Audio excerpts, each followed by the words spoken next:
Bienvenue, cher ami. Avant de fermer les yeux et de plonger dans un sommeil paisible, je t'invite à te détendre et à laisser ton esprit se calmer. Imagine-toi dans un endroit serein, où tout est calme et paisible. Laisse cette histoire t'accompagner, te bercer doucement, pour que chaque mot t'emmène un peu plus près de tes rêves. Ferme les yeux, respire profondément, et laisse-toi envelopper par cette douce aventure.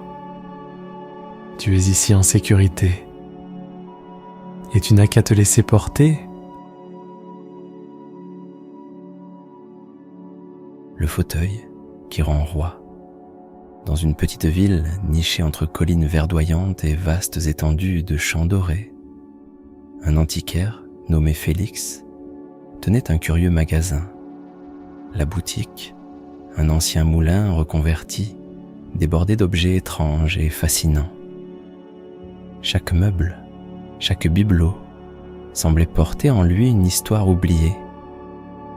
Mais ce qui attirait le plus l'attention des visiteurs était un imposant fauteuil trônant au centre de la pièce. Le fauteuil de style baroque était d'une splendeur qui contrastait avec la modestie du magasin. Son bois sculpté semblait raconter des légendes, et son tissu en velours pourpre brillait légèrement sous les faibles rayons du soleil, filtrant par les fenêtres poussiéreuses. Félix l'appelait le trône, mais personne n'osait s'y asseoir. Certains disaient que le fauteuil possédait des pouvoirs étranges, qu'il réalisait les rêves de ceux qui s'y installaient, mais à un prix. D'autres affirmaient qu'il appartenait autrefois à un roi déchu et que son esprit hantait encore les lieux. Félix, lui, souriait à ses récits et entretenait le mystère. Un jour, Elisabeth, une jeune femme de 29 ans, passa devant la boutique. Nouvelle dans le village, elle cherchait un meuble pour son appartement. Intriguée par l'étrange aura de l'antiquaire, elle entra, ignorant que cette décision allait changer sa vie. Elisabeth poussa la porte du magasin et une clochette tinta doucement, annonçant sa présence. L'air était chargé d'une odeur de bois ancien, de cire et d'un soupçon de lavande. Félix, un homme aux cheveux grisonnants et à l'allure mystérieusement décontractée, leva les yeux de son établi. « Bienvenue, mademoiselle. Vous cherchez quelque chose de précis ou laissez-vous le destin décider ?» demanda-t-il avec un sourire énigmatique. Elisabeth regarda autour d'elle, fascinée par le bric-à-brac organisé qui l'entourait. « Je cherche un fauteuil, mais quelque chose d'authentique, d'unique, » dit-elle, en parcourant les lieux du regard. Les yeux de Félix pétillèrent.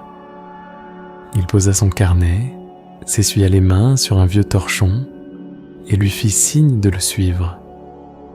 Au centre de la pièce principale, sous un rayon de lumière qui semblait l'éclairer spécialement, se trouvait le fauteuil. Voilà une pièce unique. On l'appelle le trône. Beaucoup viennent l'admirer, mais peu osent s'y asseoir, déclara Félix avec une voix qui semblait porter tout le poids des histoires qu'il connaissait. Elisabeth s'approcha, intriguée.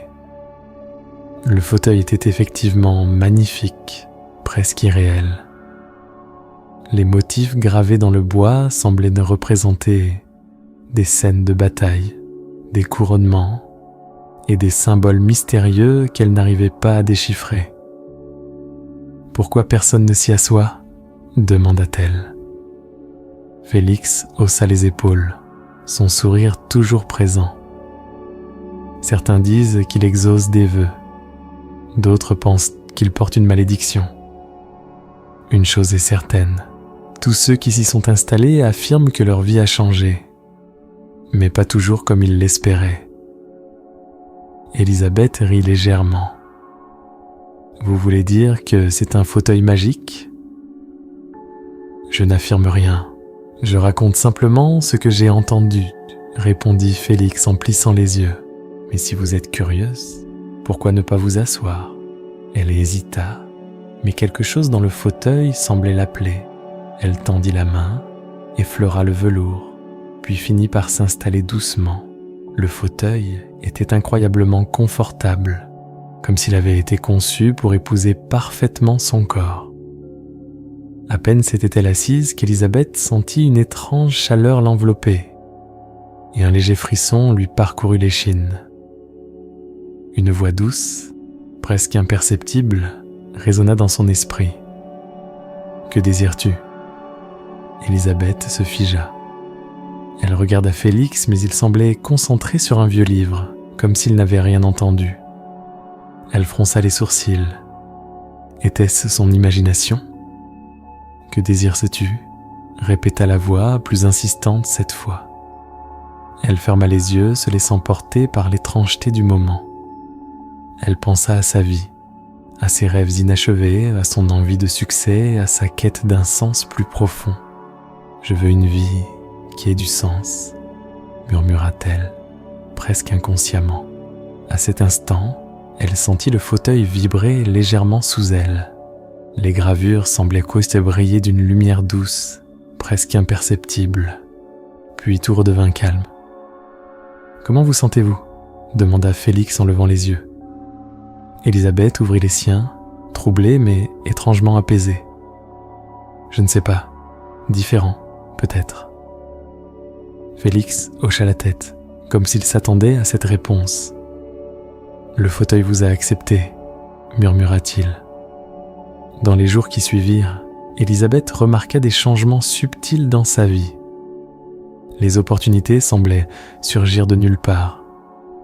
Un projet professionnel qu'elle croyait abandonné trouva soudain un investisseur. Des personnes influentes s'intéressèrent à elle, et son cercle social s'élargit de manière spectaculaire. Mais plus sa vie s'épanouissait, plus elle sentait une étrange ombre planer au-dessus d'elle. Chaque nuit, elle rêvait du fauteuil. Elle voyait des rois et des reines s'y asseoir, suivis de guerres, de sacrifices, et parfois de solitude. Un soir, incapable de résister à sa curiosité, elle retourna voir Félix. « Félix, qu'est-ce que ce fauteuil a fait à ma vie ? Tout semble parfait, mais j'ai l'impression qu'il y a un prix à payer. » Le vieil homme l'observa longuement, ses yeux brillants d'une sagesse étrange. « Chaque désir a son coût, Élisabeth. Le fauteuil donne, mais il prend aussi. Ce n'est pas à moi de dire quel sera ce prix.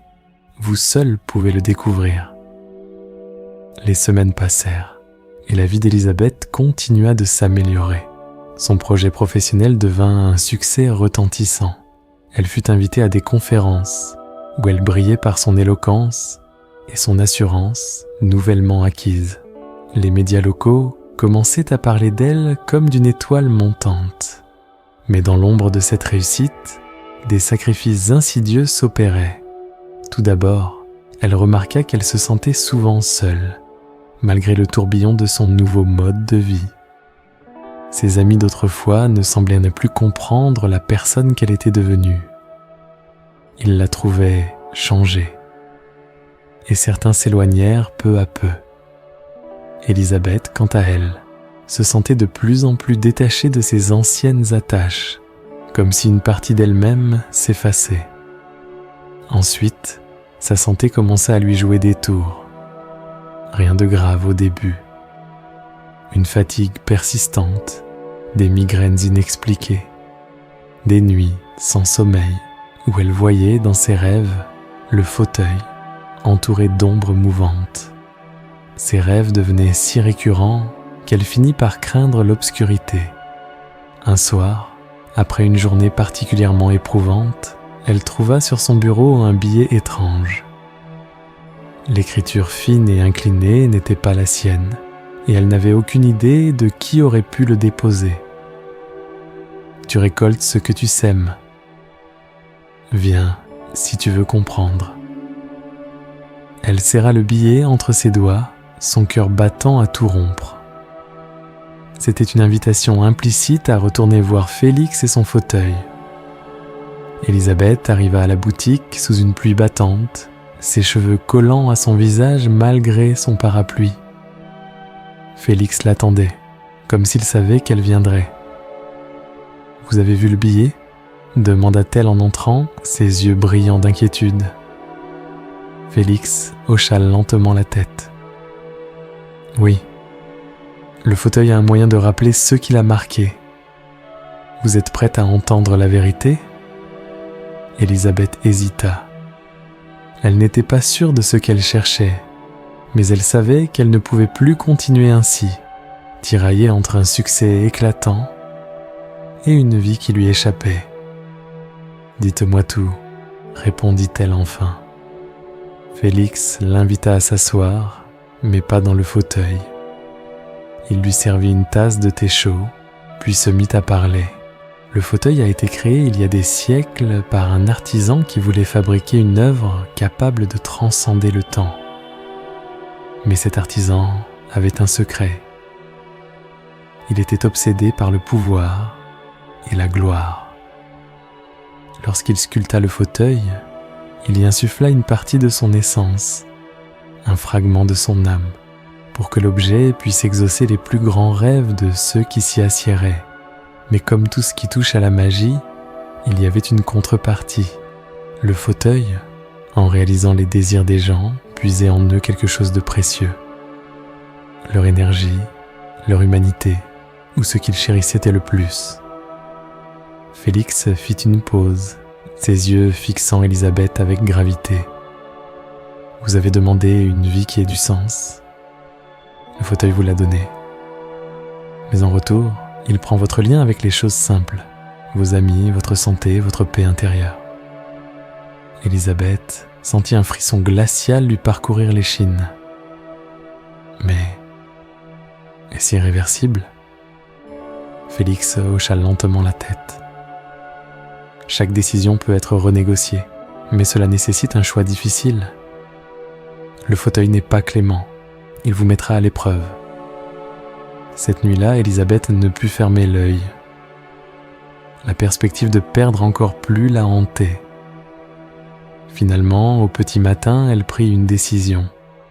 Elle retournerait au fauteuil pour briser le lien et regagner ce qu'elle avait perdu, même si cela signifiait renoncer à tout ce qu'elle avait gagné. Quand elle entra dans la boutique au lever du jour, Félix était déjà là, l'attendant devant le fauteuil. « Êtes-vous prête ?» demanda-t-il. Elle hocha la tête sans un mot. « Très bien, » dit-il en désignant le fauteuil. « Il faut que vous vous y installiez à nouveau et que vous lui parliez. Mais souvenez-vous, le fauteuil demandera quelque chose en échange. Vous devez être prête à tout perdre. » Élisabeth inspira profondément et s'assit. Une fois de plus, elle sentit la chaleur familière l'envelopper, mais cette fois, elle ne ressentit pas de confort. Au contraire, une pression écrasante sembla peser sur elle, comme si le fauteuil mesurait son âme. « Pourquoi es-tu revenue ?» murmura la voix dans son esprit. « Je veux rompre notre pacte, » répondit-elle, sa voix tremblante. « Cela a un prix. Que peux-tu m'offrir ?» Élisabeth réfléchit, mais aucune réponse ne lui vint. Que pouvait-elle encore offrir alors qu'elle avait déjà tant perdu ? La voix reprit, plus insistante. « Offriras-tu tout ce que tu as gagné pour retrouver ce que tu as perdu ?» Elle comprit alors. Si elle voulait regagner sa liberté, elle devait renoncer à son succès, à sa nouvelle vie. Elle devait redevenir la femme qu'elle était avant de s'asseoir sur ce fauteuil. Avec un courage qu'elle ne savait pas posséder, Élisabeth répondit « Oui, je suis prête. » Le fauteuil sembla vibrer et un éclair de lumière envahit la pièce.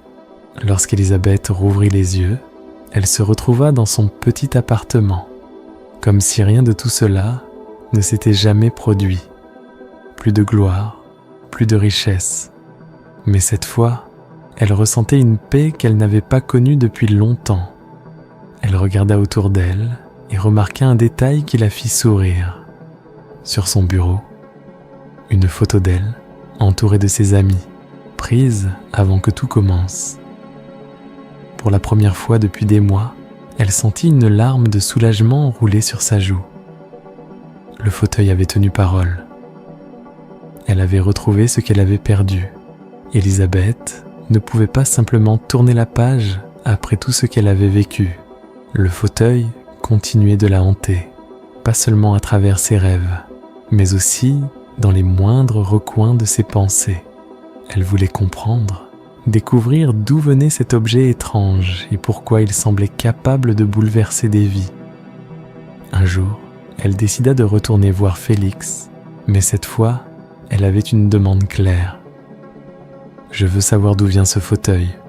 Vous devez tout me dire. » Félix la regarda longuement, comme s'il pesait le pour et le contre de révéler ce qu'il savait.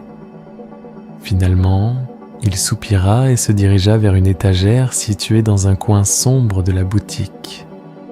Il en sortit un vieux grimoire, dont la couverture en cuir craquelé portait des symboles qu'Elisabeth ne reconnut pas.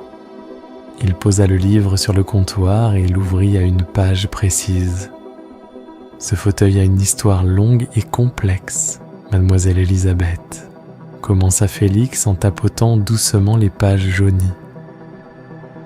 Il aurait été fabriqué au XVIIe siècle, à la cour de Louis XIV. Mais il n'a jamais été destiné à être un simple meuble. Les yeux d'Elisabeth s'écarquillèrent. Louis XIV ? Vous voulez dire qu'il appartient à l'histoire ? Félix acquiesça. Pas seulement. On raconte que l'artisan qui l'a conçu, un certain maître, Horace Morel, était aussi un alchimiste. À cette époque, la cour du roi Soleil était un lieu de pouvoir, mais aussi d'intrigue et de mystère. Morel aurait été engagé pour créer un trône qui symboliserait non seulement la grandeur du roi, mais qui incarnerait littéralement le pouvoir. Félix tourna les pages du grimoire, dévoilant des croquis détaillés du fauteuil. Elisabeth pouvait y voir les motifs qu'elle avait admirés sur l'objet. Des scènes de bataille, des visages royaux, des symboles alchimiques comme des cercles entrelacés et des triangles. Morel, obsédé par l'idée de perfection, ne voulait pas simplement sculpter un trône. Il voulait qu'il vive. Pour cela, il a infusé l'objet d'une énergie qu'il disait avoir capturée lors de ses expériences. Certains disent qu'il a utilisé du mercure rouge, une substance mythique censée offrir la puissance divine à ceux qui la maîtrisent. D'autres pensent qu'il a invoqué des esprits anciens. Quoi qu'il en soit, le fauteuil a acquis une forme de conscience. Elisabeth frissonna. Une conscience ? Vous voulez dire qu'il pense ? Félix haussa les épaules. Peut-être pas comme vous ou moi, mais il ressent, il juge, et il répond aux désirs de ceux qui osent s'asseoir dessus. Mais à l'époque, son pouvoir a causé des troubles. Les courtisans qui s'installaient sur le fauteuil devenaient arrogants, avides, parfois même fous. On raconte que Morel lui-même a fini par sombrer dans la folie. Finalement, le roi Louis XIV ordonna que le fauteuil soit détruit. Elisabeth fronça les sourcils. Mais alors, pourquoi existe-t-il encore ? Félix tourna une autre page, révélant un passage écrit en ancien français. Il lut à voix basse. Le feu ne put consumer l'ouvrage de Morel. Le bois brûlait, mais renaissait aussitôt intact. Craignant que le trône ne soit réellement habité par une force maléfique, le roi ordonna de le confier à une secte secrète, les gardiens du sceau, pour qu'il disparaisse à jamais. Il releva les yeux vers Elisabeth. Ces gardiens avaient eu pour mission de cacher le fauteuil. Mais au fil des siècles, il a réapparu à différents endroits. Chacun de ses propriétaires a laissé une trace dans l'histoire, pour le meilleur ou pour le pire. On dit que Napoléon lui-même s'y serait assis, peu avant ses campagnes militaires les plus audacieuses. « Et comment est-il arrivé ici ?» demanda Elisabeth abasourdie. Félix eut un sourire mystérieux. Cela, je ne peux pas vous le dire. Disons simplement que je suis pour le moment son dernier gardien. Curieuse et troublée, Élisabeth passa des heures à feuilleter le grimoire sous l'œil vigilant de Félix. Chaque page semblait révéler une nouvelle facette du fauteuil. Elle découvrit que son pouvoir n'était pas seulement de réaliser des désirs, mais aussi de tester ceux qui s'en servaient. Les symboles gravés sur le bois n'étaient pas là par hasard. Ils représentaient des épreuves, la sagesse, la patience, la modestie. Ceux qui échouaient à ces épreuves voyaient leurs souhaits se retourner contre eux. Un passage en particulier attira son attention. Celui qui désire être roi doit accepter la couronne, mais aussi le poids du sceptre. Car toute royauté est un fardeau, et celui qui s'y soustrait en subira les conséquences. Élisabeth sentit un frisson la parcourir. Le fauteuil n'était pas simplement un objet magique, il était une énigme vivante, un miroir qui reflétait les désirs et les faiblesses de ceux qui le convoitaient. Félix, si ce fauteuil est aussi dangereux, pourquoi le garder ici où n'importe qui peut s'y asseoir? Félix haussa les épaules, l'air pensif. Parce qu'il doit être là. Le fauteuil choisit son moment, ses âmes. Il ne peut être détruit, et il serait encore plus dangereux de le cacher. Ici au moins, je peux veiller sur lui. Élisabeth le regarda avec un mélange de respect et de crainte. Elle comprenait maintenant pourquoi elle avait été attirée par le fauteuil, pourquoi il semblait lui parler. Mais elle savait aussi qu'elle ne pouvait plus en être proche. « Je dois partir », dit-elle, en fermant doucement le grimoire. Félix acquiesça. « C'est sage. Mais souvenez-vous, Élisabeth, les mystères de ce fauteuil ne disparaîtront jamais vraiment. Il a changé votre vie, et d'une certaine façon, vous en faites maintenant partie. » Élisabeth quitta la boutique avec un sentiment étrange. Elle se sentait libérée, mais aussi liée à quelque chose de bien plus grand qu'elle. Les jours qui suivirent la révélation de Félix furent marqués par une étrange sérénité pour Élisabeth. Elle avait l'impression de redécouvrir sa vie avec un nouveau regard, comme si tout ce qu'elle avait vécu jusque-là avait pris un sens. Mais dans les recoins de son esprit, le fauteuil continuait de l'habiter. Chaque fois qu'elle passait devant la boutique de Félix, elle ralentissait instinctivement, attirée malgré elle par l'aura mystérieuse du trône. Pourtant, elle ne franchissait pas le seuil. Elle savait que le moindre contact avec cet objet pourrait raviver des désirs qu'elle avait décidé d'enterrer. Malgré ses précautions, la marque du fauteuil sur sa vie était indélébile. Ses nuits étaient peuplées de rêves étranges où elle voyait des figures historiques s'asseoir sur le trône. Louis XIV, Napoléon et même des inconnus, tous partageaient un point commun. Leur gloire éphémère et leur visage marqué par la solitude. Un matin, alors qu'elle buvait son thé près de la fenêtre de son appartement, elle reçut une lettre anonyme glissée sous sa porte. Elle contenait un simple message. « Vous êtes toujours reine, Élisabeth. Mais une reine doit apprendre à régner sur elle-même avant de régner sur le monde. » Elle fixa le papier longuement, se demandant si Félix en était l'auteur. Mais les mots semblaient venir de quelque chose de plus grand. Une force qui avait toujours été là, tapie dans l'ombre de ses désirs. Avec le temps, Élisabeth reprit son travail et ses projets. Mais elle n'était plus la même. Ses priorités avaient changé. Au lieu de poursuivre la gloire ou la reconnaissance, elle chercha à créer des choses qui avaient du sens pour elle. Elle ouvrit un petit café littéraire dans la ville, un lieu de rencontre où les gens pouvaient partager leurs histoires et leurs rêves. Les habitants du village remarquèrent rapidement son changement. Elle semblait plus calme, plus ancrée. comme si elle avait trouvé une vérité qui la guidait. Pourtant, ceux qui la connaissaient bien savaient qu'il y avait toujours une mélancolie dans son regard, un souvenir lointain qu'elle portait en silence. Un soir, plusieurs mois plus tard, elle reçut la visite de Félix. Le vieil antiquaire, vêtu de son éternel manteau en tweed, entra dans le café juste avant la fermeture. « Alors, comment va ma reine ?» demanda-t-il avec un sourire en coin. Elisabeth leva les yeux de son livre et sourit doucement. « Je vais bien, Félix. Et vous, toujours à veiller sur votre fauteuil ?» Il hocha la tête. « Toujours. Mais il semble plus calme ces derniers temps, comme s'il avait trouvé ce qu'il cherchait. » Elle fronça légèrement les sourcils. « Ce qu'il cherchait ?» Félix s'assit en face d'elle, posant ses mains sur la table. Le fauteuil n'est pas seulement un objet qui exauce les souhaits, c'est un test. Il met à l'épreuve ceux qui s'y assoient pour voir s'ils sont prêts à comprendre ce qu'ils veulent vraiment. Vous, Elisabeth, vous avez passé ce test.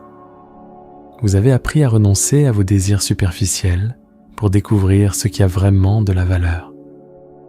C'est pour cela qu'il vous a choisi. Les paroles de Félix résonnèrent en elle.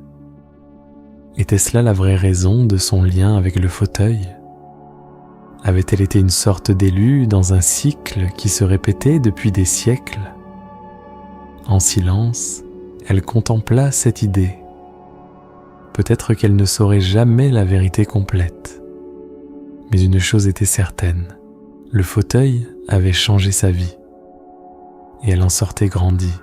« Merci Félix, dit-elle finalement, pour tout. » Le vieil homme se leva, lui adressa un sourire complice, puis quitta le café. Cette nuit-là, Elisabeth s'endormit avec un étrange sentiment de paix. Les mystères du fauteuil resteraient peut-être irrésolus, mais elle avait trouvé ce qu'elle cherchait. Un sens à sa vie, forgé non par la magie ou le pouvoir, mais par les choix qu'elle avait faits. Et dans un coin de son esprit, elle savait que l'histoire du fauteuil continuerait. D'autres viendraient à leur tour, attirés par son aura, et chacun vivrait son propre voyage. Pour Elisabeth, elle était prête à avancer sans regret. Dans les semaines qui suivirent la visite de Félix au café littéraire, Elisabeth prit conscience de la transformation subtile mais profonde qui s'opérait en elle. La pression constante qu'elle avait ressentie depuis son expérience avec le fauteuil semblait s'être dissipée. Chaque matin, elle ouvrait son café avec un enthousiasme sincère, accueillant les habitants de la ville et les voyageurs de passage. Son café devint rapidement un lieu emblématique du village. Les étagères bordèrent les murs, remplies d'astiches de livres soigneusement sélectionnés, allant de classiques oubliés à des récits modernes, captivants. Une odeur de café fraîchement moulu flottait dans l'air, mêlée à celle des tartes maison qu'Elisabeth avait appris à préparer elle-même. Pour elle, ce café représentait tout ce qu'elle avait appris après sa rencontre avec le fauteuil. La vie n'avait pas besoin d'être remplie de grandeur ou de gloire pour avoir du sens. Ce qui comptait, c'étaient les liens humains, les moments partagés et les petites joies du quotidien. Un jour, alors qu'elle rangeait des livres près de la fenêtre, elle tomba sur un exemplaire abîmé d'un recueil de poésie. À l'intérieur, quelqu'un avait griffonné une citation en lettres inclinées. La simplicité est la forme ultime de la sophistication. Léonard de Vinci. Ces mots lui restèrent en tête tout le reste de la journée. Au fil du temps, des visiteurs inhabituels commencèrent à fréquenter le café. Une vieille femme portant un châle brodé d'ornements dorés s'installa un soir dans un coin isolé, commandant une tisane aux fleurs. Elle observa Elisabeth longuement avant de prononcer « Vous avez trouvé votre équilibre, mais méfiez-vous, la quête du savoir peut devenir une cage. Un autre jour, un homme vêtu d'un costume parfaitement taillé s'installa au comptoir. Il portait une chevalière gravée d'un symbole qu'Élisabeth reconnut immédiatement. Celui qu'elle avait vu sur le fauteuil. « Vous avez bravé le trône », dit-il calmement en remuant son café. Peu nombreux sont ceux qui ressortent grandis d'une telle rencontre. Mais dites-moi, ne ressentez-vous jamais l'envie de retourner voir ce qui pourrait encore être révélé ? Élisabeth sentit une étrange tension monter en elle. « Pourquoi est-ce que cela vous intéresse ?» demanda-t-elle. L'homme sourit légèrement, mais ne répondit pas directement. Disons simplement que certains objets possèdent une influence qui dépasse leur apparence. Il est de notre devoir de surveiller ceux qui en croisent le chemin. Avant qu'elle ne puisse poser plus de questions, il paya son café, laissant une carte de visite sans nom, simplement marquée d'un emblème similaire à celui du fauteuil. Ces rencontres la troublaient. Elle avait l'impression que, malgré son désir de s'éloigner du fauteuil, elle ne pourrait jamais complètement échapper à son aura. Une nuit, alors qu'elle verrouillait les portes de son café, Élisabeth fut prise d'une impulsion irrésistible. Elle voulait revoir le fauteuil. Non pas pour s'y asseoir, mais pour s'assurer qu'il était toujours là, immobile et inoffensif. Sous un ciel étoilé, elle marcha jusqu'à la boutique de Félix. Mais en arrivant devant la façade, une surprise l'attendait. Les lumières étaient éteintes et une pancarte fermée pour inventaire pendait à la porte. Elle regarda à travers la vitrine. La pièce centrale, d'habitude encombrée de meubles et d'objets anciens, était étrangement vide. Le fauteuil avait disparu. Un frisson glacé parcourut son échine. Où était-il passé ? Et surtout, qui l'avait emporté ? Le lendemain, elle trouva une lettre dans sa boîte aux lettres, écrite à la main avec une calligraphie soignée. Élisabeth, le fauteuil voyage comme bon lui semble. Il choisit son prochain port d'attache. Et ce n'est plus ici. Vous avez compris sa leçon ? Mais sachez que ce n'est qu'un chapitre d'une histoire bien plus vaste. Vous faites désormais partie de ce cercle invisible, celui des âmes qui ont croisé son chemin. Gardez ce que vous avez appris précieusement. Les vérités révélées par le fauteuil ne disparaissent jamais, même lorsqu'il n'est plus là. Votre ami, Félix. Elle resta assise pendant des heures, relisant cette lettre. Le fauteuil avait quitté sa vie, mais il avait laissé une empreinte indélébile. Ce n'était pas une malédiction ni un don, mais une vérité, celle que le pouvoir, le savoir et les désirs profonds ne devaient jamais être poursuivis au détriment de l'essence même de la vie. Avec le temps, Élisabeth cessa de penser au fauteuil aussi fréquemment. Il restait un souvenir marquant, mais elle choisit de ne plus s'y accrocher. Son café prospéra, attirant des clients fidèles et des voyageurs curieux. Les habitants du village venaient souvent y passer du temps, partageant des histoires autour d'un café ou d'un livre. Élisabeth était devenue une figure centrale de leur communauté, une femme dont la sérénité inspirait ceux qui la croisaient.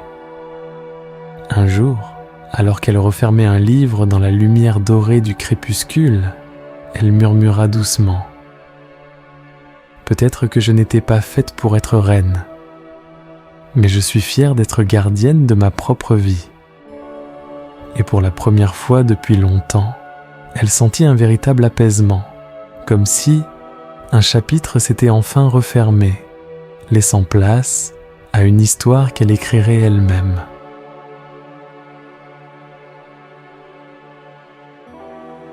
Et voilà, cher ami, notre histoire touche à sa fin.